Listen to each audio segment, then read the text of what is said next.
teacher is going to do, could even challenge the teacher's licensure, a real issue, a sobering issue that surfaced last Thursday at the forum we had here in Worcester.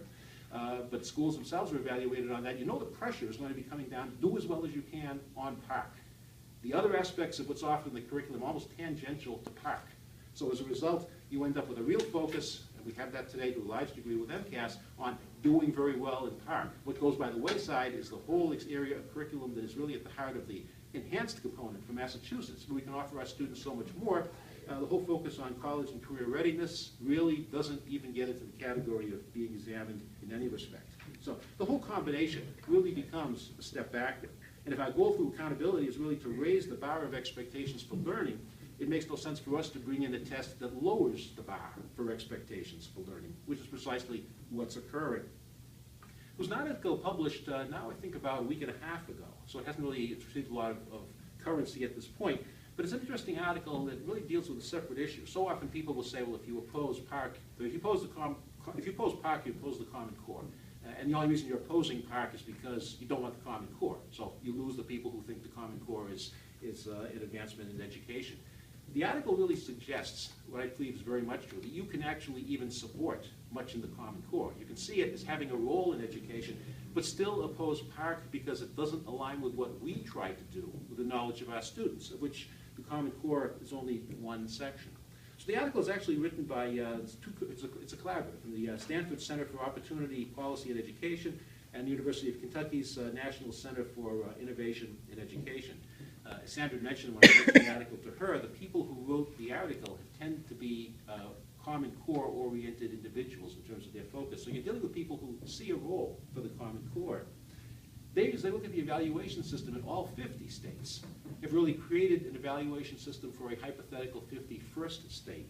And that evaluation system does not start with PARCC. It doesn't start with any national assessment mechanism, PARCC or anything else that's competing with PARCC. It really starts with a local assessment, which it feels needs to be much more broad-based, much more substantive, much more inclusive, much more evolved, and really at a higher level than what PARCC itself actually tries to provide. The model that the Stanford and University of Kentucky suggest would be, the key area would start with those local assessments. They add to it a component which is really a state assessment to verify whether the local assessment is actually well calibrated to meeting and addressing the skills of the students. But the state assessment they're recommending takes place 3 times. Once in elementary, grades 3 and 4, once in middle school, grades 7 and 8, once in high school, grades 11 and 12. What the Stanford and Kentucky scholars are really suggesting as well is that what needs to be evaluated also are really the common performance tasks, and by a locally administered system, really evaluate whether students have mastered the inquiry skills, especially in mathematics and in social studies and in science, that really is the heart of inquiry-based learning. Not so much from anything I can tell, really, that's a key aspect of PARCC, but it would be a key aspect of looking at the skills that students need to do well in college and certainly later on beyond college. They're looking at an assessment system which is really based on addressing particular challenges and particular problems. Take on technology tasks, and do that really once a year. So again, a very limited impact in terms of time on instructional time. They see a role for writing portfolios, they see a role for art portfolios that would again be assessed in a manner that's developed locally and done locally, used for guidance for students on a local basis as well.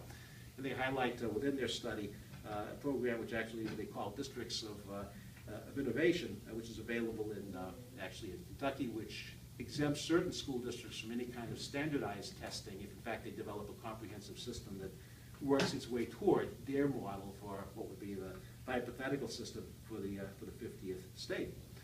So basically they're looking at what actually is something that really takes an analysis of quantitative reasoning skills applied to real-world problems, make that part of the assessment mechanism, and in some cases where it's appropriate, do it on an inquiry-based level, and also in other cases do it on a team basis, students working together.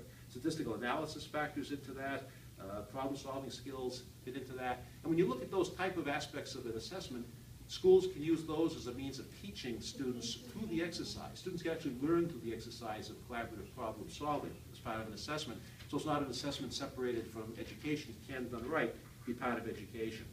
So putting all those factors together, In many ways, the article, while it's written for the point of view of sympathy and support, perhaps, for a Common Core, is really saying that you want an assessment system that is multifaceted, you want one that really evaluates a number of skills, you want one that is very sensitive in terms of the amount of time that it takes, that only is applicable on certain key blocks of time and in certain years, and is developed to assess the whole range of skills that students have, especially in the area of college readiness skills and competency skills for careers, that isn't touched at all by the PARCC examination itself. So obviously it's an area where much can still be done, and I think whether you feel sympathy for what the Common Core tries to do, or you have concerns about what the Common Core tries to do, or a little bit of each, which so many people do, the PARCC test itself doesn't really advance education for us. It's not applicable properly to Massachusetts. Our standards have moved well beyond it.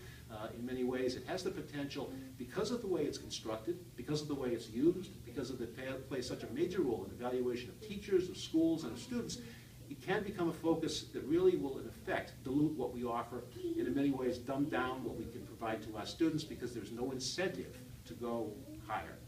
So it's potentially pernicious to us, it's potentially damaging to us. So I find that even last spring, when I voted no on the administering PARCC on a pilot basis, I had important but limited reasons to vote no. Now I have, as I've had more research, major reasons, much more extensive reasons to vote no again, which I would probably do. So watch this closely, because it's an issue where what we do, what direction we take, really is whether we advance our curriculum or we step back a bit in terms of the curriculum we offer. So it's a sensitive time to be involved, and I thank you all very much for giving up time tonight.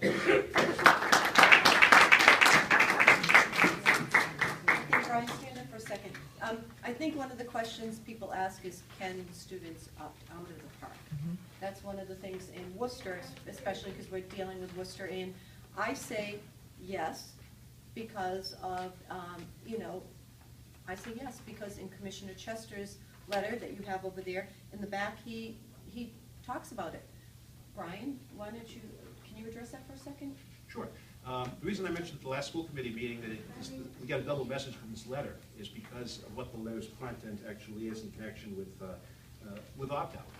The Commissioner's page 1 of his letter contains a statement that would say, by itself, be fairly clear. The requirement for standardized testing, it was first enacted as part of the 1993 Massachusetts Education Reform Law. The statute does not contain an opt-out provision for students to remove their children from participating. In short, participation in the statewide student assessment program is mandatory. Then you go to page 2, and page 2 backtracks a bit on that. Really, I think, gives you an answer. The Commissioner continues, I know many of you had concerns that there's too much testing in our schools today. If the building principal has provided this information to the parent and student, and the student still refuses to participate in the state assessments, the principal should see to it that the student is engaged in an alternate educational activity, is not distracting other students during the testing period. So you officially can't opt out, but the Commissioner is saying, I know some of you are not going to take the test. If you don't take the test, I want to make sure you have some kind of educational activity provided for that block of time. So you can refuse the test. Yeah, exactly. You can't opt out because the language specifies that you can't opt out, but you can, your child can refuse the test. And we have forms there that you can pass in if you don't want to, confront your principal, that you can pass into your school and explain to them that your child will not be participating and will be refusing the PARCC pilot test. Yeah.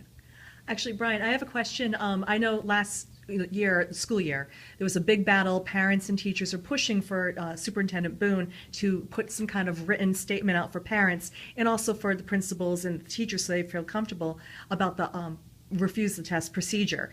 Is that going to happen again this year, where some kind of letter is sent home to the families and also notification to the principals and teachers on how to handle any type of refusal?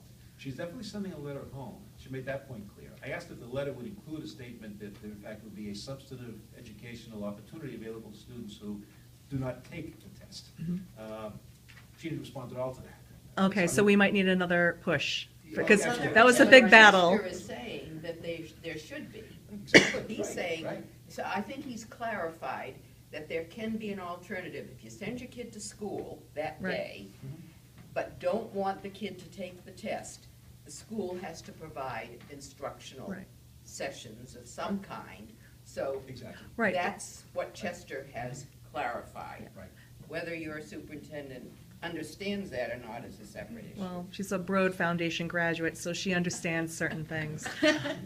If anyone doesn't know what that means, look that one up. But with regard to some of the families, they're afraid to tell their principals or even tell their child. I mean, some of these kids are little kids who are going to be subjected to this pilot testing in the spring, to say that they want to refuse the test. I mean, I do think in some cultures it's considered very disrespectful to say no to a teacher, no to a school. Exactly. So I think we do need it in writing. Last year the letters were given, at least at my school, Worcester Technical High School, to the kids to take home, and we know what happens with that. They wind up left in the book bag half the time.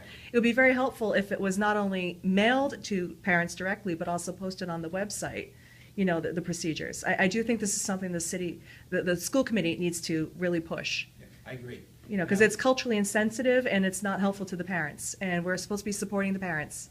And I don't think we are when we're not giving them all the tools. I think Kayla made an excellent point there. I think the culture is really important because I am involved, I'm half Albanian and I'm involved with a lot of Albanian families.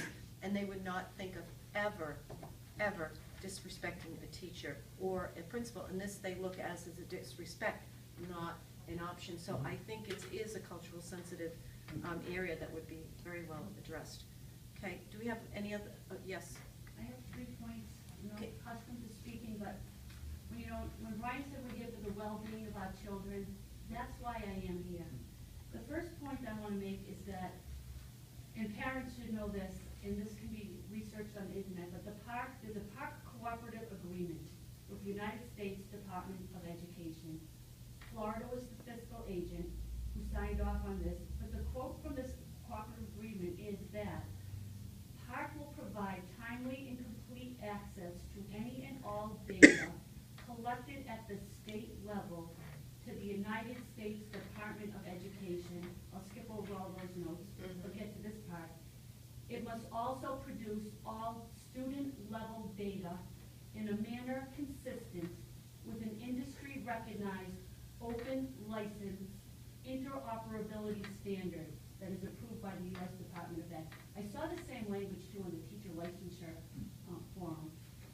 That was my first point. I think parents should know that the data no longer belongs to the state, and if that's in that agreement that could be found. The second thing is, if you look at PARCC's proposal for supplemental race to the top, this is not just a test. This is a test that wants to drive curriculum. This is in their grant. They're aligning state policies with the Common Core and PARCC to create a policy environment that supports the success of the assessment system, PARCC, in driving instructional and systemic changes, accountability systems, graduation requirements, post-secondary entrance requirements. I'm already seeing this in the classroom as a teacher, where the PARCC is driving my instruction. My final thing I do want to bring up, because it's a public forum. As a 4th grade teacher, huge disconnect between the developmental level of a 4th grader and what the Common Core and the PARCC thinks a 4th grader can do. There's no child development expertise involved in this. If you go on to the PARCC practice test, which I need to do because we're doing the PARCC, so how can I prepare my children? One of the reading samples has a grade level equivalent of 9th grade. Let me turn the page. The question that they ask on that 9th grade reading level passage is a 28-word sentence. I could read it to you. I'll read you a couple of it. Identify a theme in Just Like Home. And a theme. How high level is theme for a 4th grader? And Don't Frighten Me. Write an essay that shows how the theme of the story is shown through the characters and how the theme of the poem is shown through the speaker. That's 4th grade. That's another 44-word sentence direction in the sample test that I as a teacher should be able to go to see how to prepare my children. I submit to you that it's developmentally inappropriate, but yet we're involved in a grant where it's driving my instruction, and as I see on Sandra Stotsky, this reduction in the opportunities to develop critical thinking. You know, when I voice my concern, shallow piece, the test is take information from more than one source and put it down on paper for a 4th grader 3 times in the year. There's a narrative, a research, and an opinion. So 3 times they got to take 3 or 4 different things, pull information, and write they're not ready to do